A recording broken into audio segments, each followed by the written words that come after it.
So I want to make another point about the light sensitivity of these four different cells at the back of our retina, rods and cones. And the point's nicely made by looking at the electromagnetic spectrum up here or down here in this diagram. Right? What you notice here, the rainbow here, or the little part that's pulled out here, that's the visible spectrum. That's the part of the electromagnetic spectrum that our rods and cones can actually detect, the light that they actually transduce. And really, when you look at it, right, it's a remarkably small section. This makes that all the clearer, really. And so you might ask yourself, well, why is it that we don't have greater sensitivity? Well, there are some creatures in some situations where we have more sensitivity. Those creatures do, or even we do. So, for instance, when you light adapt, if you're locked in a lightless room, right, the sensitivity of your rods gets maximized. A single photon can activate them. But also, if you ever spend a lot of time in a really dark place, you'll notice that you'll see little seeming light in your visual field, even though there's nothing really there. And that's the infrared energy of your own body heat actually triggering some of these rods. But there's a real biological reason, probably, that we have this narrow spectrum of sensitivity. So when we look at this sensitivity range here, right, there are a couple of things we ought to notice, right? This direction is the direction of increasing wavelength, and this direction is the direction of increasing energy. So the shorter the wavelength, the greater the energy. The longer the wavelength, the lower the energy. And this turns out to be quite important because UV light, shorter wavelength than the visible spectrum, has more energy. And in fact, UV light can ionize atoms and molecules. That means it can knock out electrons, weakening or destroying molecular bonds and changing the charge of atoms. And it's for that reason that we put on sunblock to prevent those effects of ultraviolet rays on our skin. Now, our eyes provide us with some protection from ultraviolet rays. And of course, we wear sunglasses, hopefully at least UV protecting sunglasses, when we're out to provide us with more protection. But that's probably the biological reason why we're not sensitive to UV light. Because, well, it's got more energy and will be easier to detect. That greater amount of energy is also potentially damaging to the mechanisms of detection. And so it's a kind of trade-off, right? We'll try to shield ourselves from that kind of energy because while it's easier to detect, it would also destroy our detecting apparatus. On the other end here, we have our infrared rays. And the infrared rays have a larger wavelength and hence less energy. And so they're much more difficult for us to detect. And so it's harder for us to detect them using that mechanism of electromagnetic transformation of an opsin molecule, right?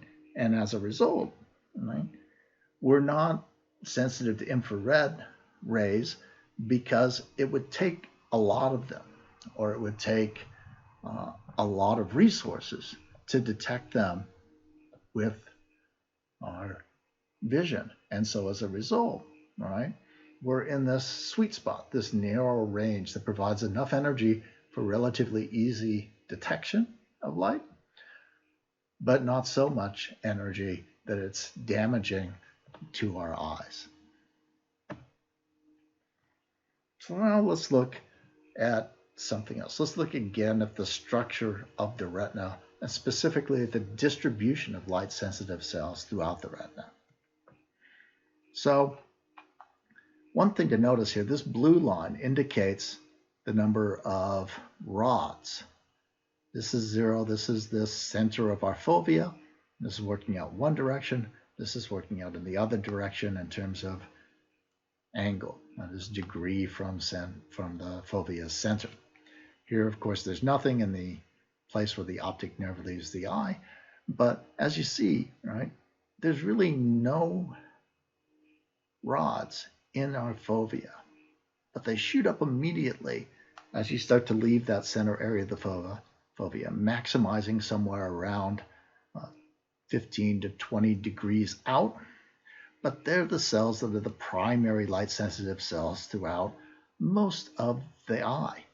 And in fact, they're the most common cell in the retina. There are 120 million rods. Right? There are a ton of rods in the average human eye.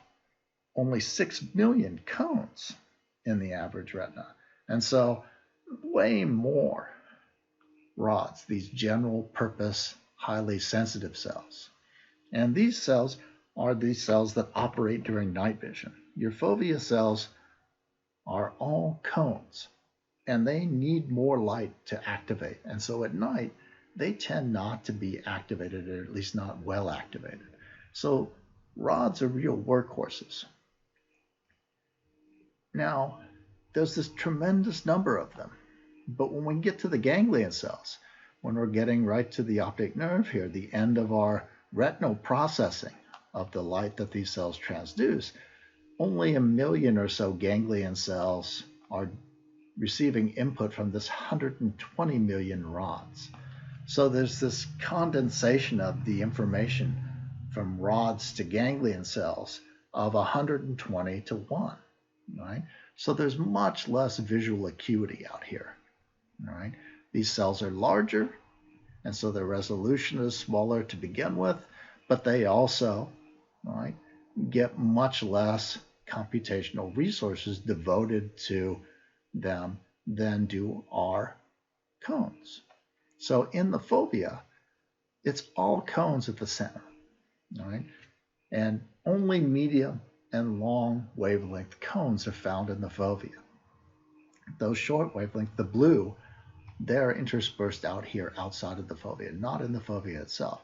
And as you can see, their density, they're just really tightly packed in here. So that gives us high resolution. They're smaller cells, they're packed together tightly, high resolution, and also we have sensitivity to specific wavelengths so they can help to process color. Now, not only is that the case, but when we look at the fovea, and just for cones overall, we see that much more resources are devoted to carrying the information that's gathered from cones than from rods.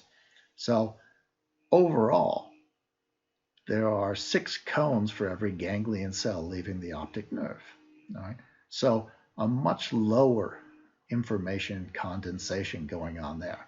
And for the foveal cells here, right, the ones that are in this narrow range here, it's a 1-to-1, 1 ganglion cell for 1 foveal cell.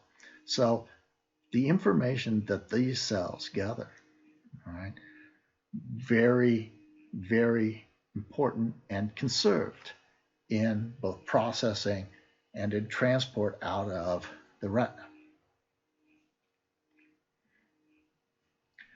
One final thing, there is a part of your retina where there are no photosensitive cells here.